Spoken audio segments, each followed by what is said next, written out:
Today I would like to invite you to review of issue 12 of White Dwarf from 19th of April 2014. Keep on watching.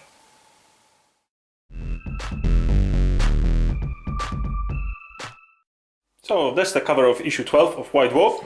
In this issue we've got battle report from Hobbit, we've got presentation of new Citadel tools, and Armies of the Imperium, couple of articles on how to join armies, what's good about joining armies, what's bad about joining armies. As always, nothing to see here. So, the first article presented in the new White Dwarf is Fine Detail Cutters, the new item on sale, I should say. These Fine Detail Cutters work on the same principle as the old ones. It's just they are designed better, and the design is much cooler than the previous ones, which were made out of cheap plastic coating. As you can see, these look very technical.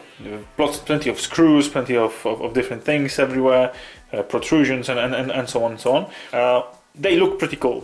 Unfortunately, they don't look £18 cool, €24 cool, or $30 cool. You can buy similar product anywhere else for half the price, maximum. But they are Citadel product. Next up is Citadel knife with 5 blades. This is a retractor blade, I think it's called. The one that you can pull the blade in so it's safe in the storage. This tool is going to be £15, €20 or $25, and as all of the new items will be released on 26th of April 2014, obviously. The last item on this page is mold line remover. In my opinion, completely useless piece of tool that will set you back £10, €13 or $17. Why is it useless? Well, I've been removing mold lines on my models for circa 15 years with X-Acto blades. I have never used a specific bit of metal to remove them. I feel I'm more in control with X-Acto blade in a perpendicular position to the mold line. It's the safest. I mean, it's not the safest, but it's the most efficient. It's a sharp tool. It removes all the mold lines very easy. Next tool to be bought on 26th of April is the drill. Well, in this one, I must say it looks different. Can't say it looks better. I already can see a huge disadvantage of this tool. The disadvantage being no rubber coating on the grip, on over here or over here, as you can see, these bits. I have exactly the same tool, which is not obviously Citadel branded, that I use for pinning, and it doesn't have this rubber coating, and it's really hard sometimes to drill. Your fingers are slipping over on it. Not very sort of ergonomic, not very ergonomic design. I prefer the old one. I still have it, I still use it, I just keep on exchanging drill bits. What's interesting with this one is that it comes with drill bits in 3 different sizes, 1mm, 1.5mm and 2mm, or as they call it, lasgun barrel size, bolter barrel size, and a heavy bolter barrel size. So obviously you know what it's used for. The drill itself will be £16, €22 and $26. Next, we've got the sculpting tool set. A tool set of 3 different tools, 2 metal tools and 1 plastic tool.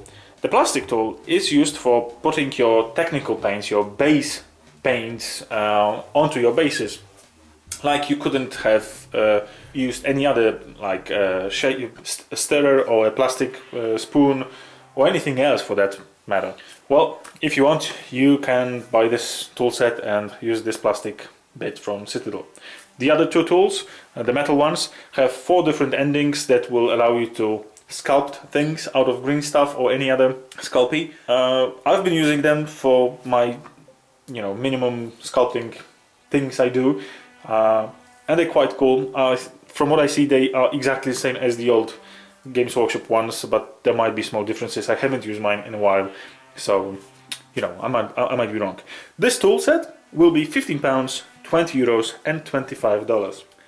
And the last one on this page is the file set.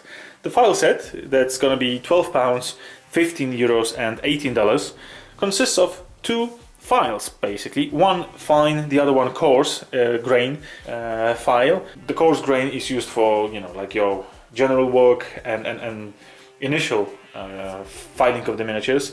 and the fine grain file is used for finishing it up. Personally, I always use water sandpaper, that you just put a drop of water and get rid of the mold lines or any other bits standing out of the model completely. But each to its own. If you like files, get this set. And to finish off the tools section, something that caused an uproar on the interwebs, the Citadel tool set.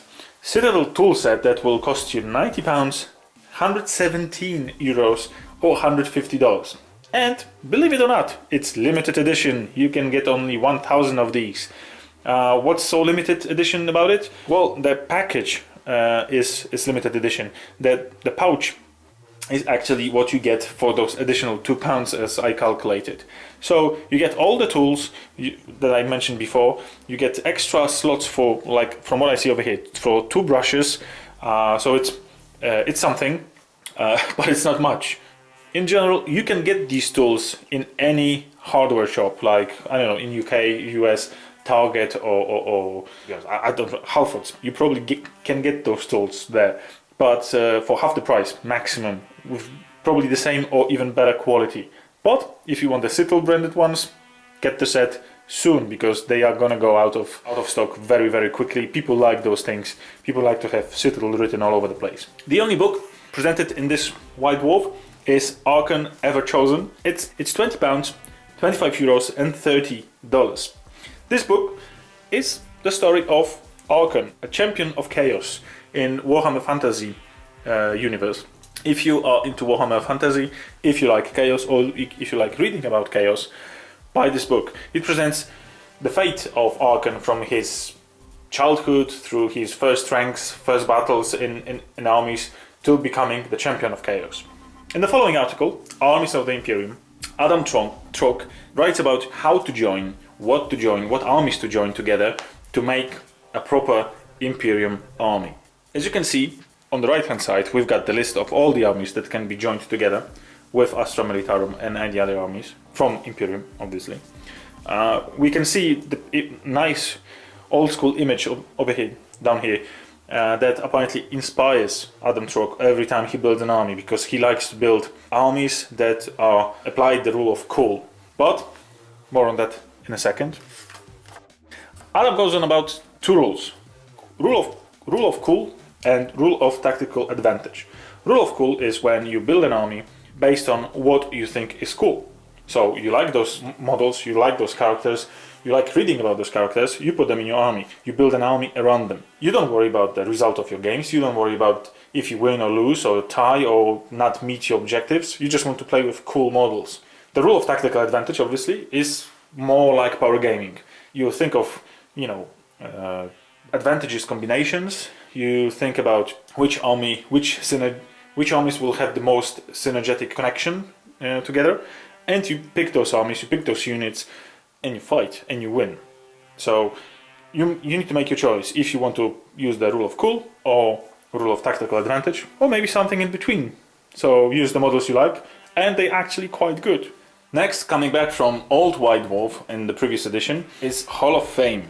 In the first one, we've got Seb Perbert's boss Grot.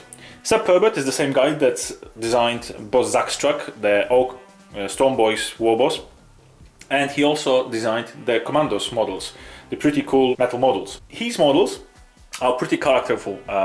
They are different than normal orcs. They are leaner, more human-like. They're basically like humans but beefed up. This is because these orcs are not really into fighting. They are into cunning and getting their opponent in the back and stabbing with their pointy sticks.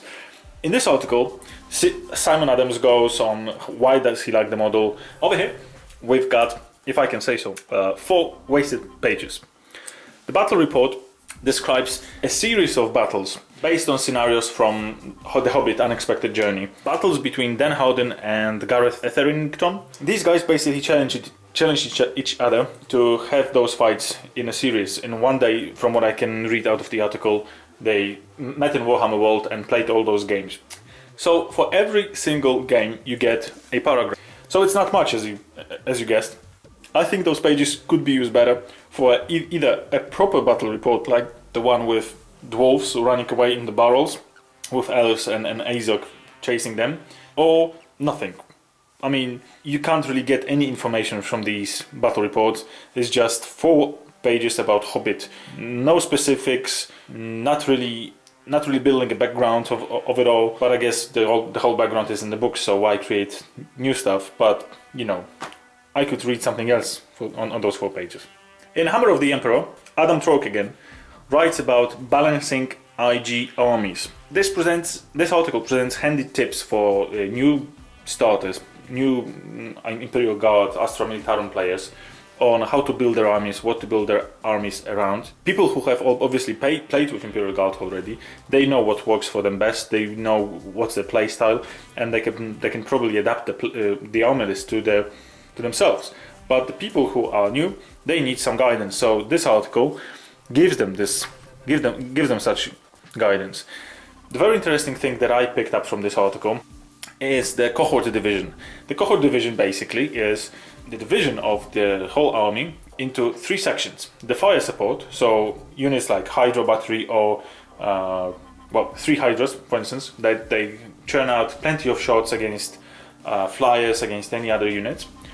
Bulldozers, like Leman Russ's, Leman Russ Squadron, or Demolishers, and so on, so on, so on. So big tanks with high armor values. They can go in the front and cover the whole 3rd division, which is called Objectives Grabbers, which is your troops.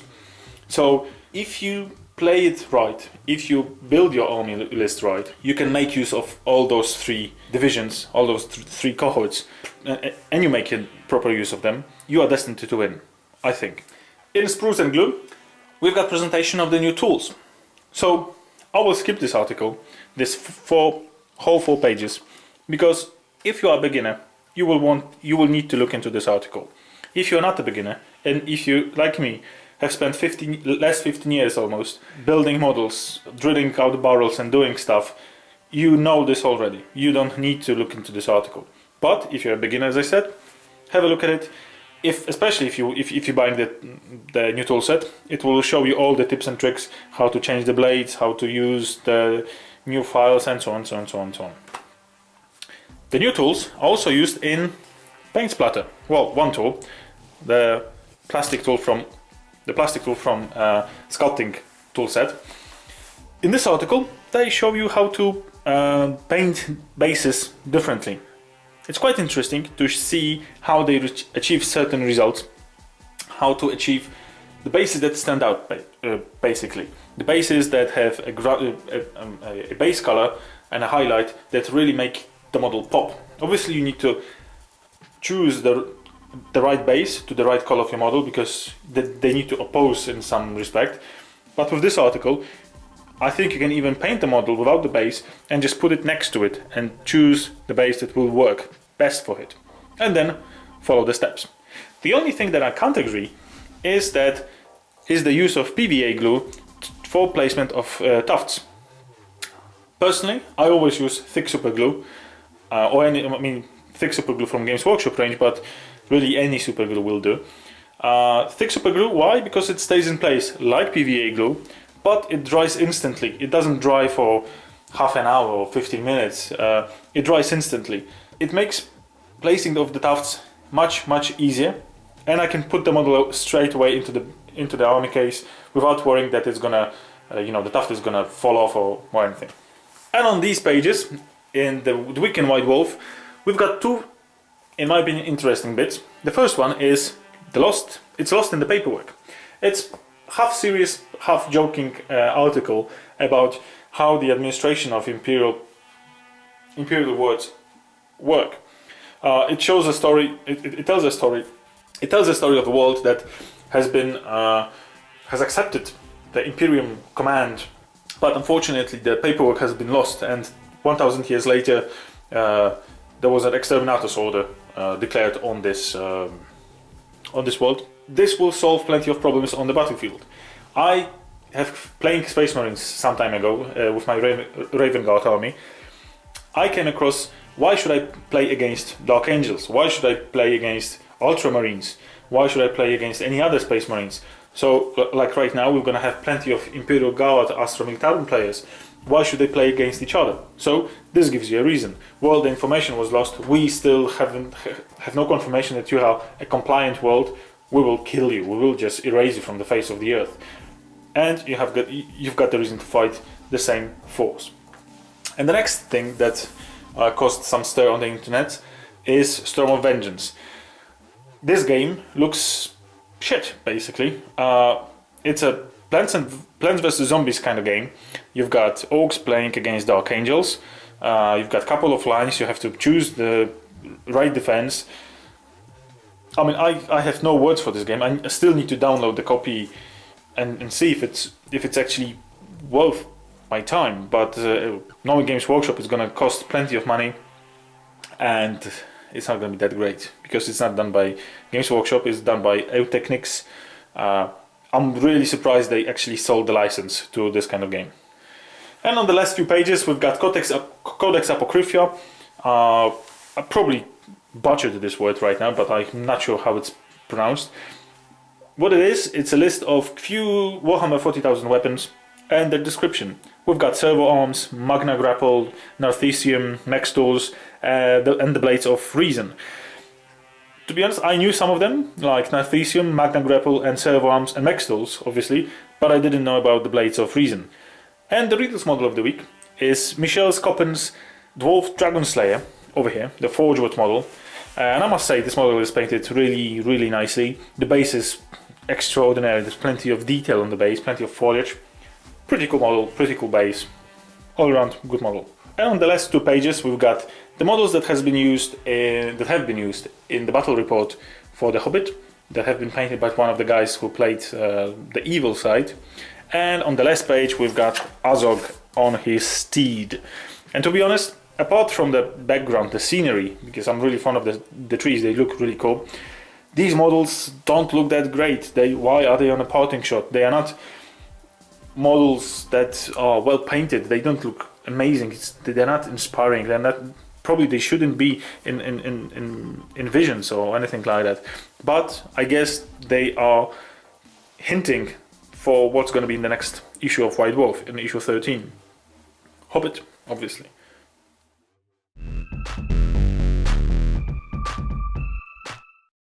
So, that was it. That was issue 12. I invite you to liking, subscribing and following my pages on Facebook, YouTube and Blogspot. And as always, see you next week for the review of issue 13.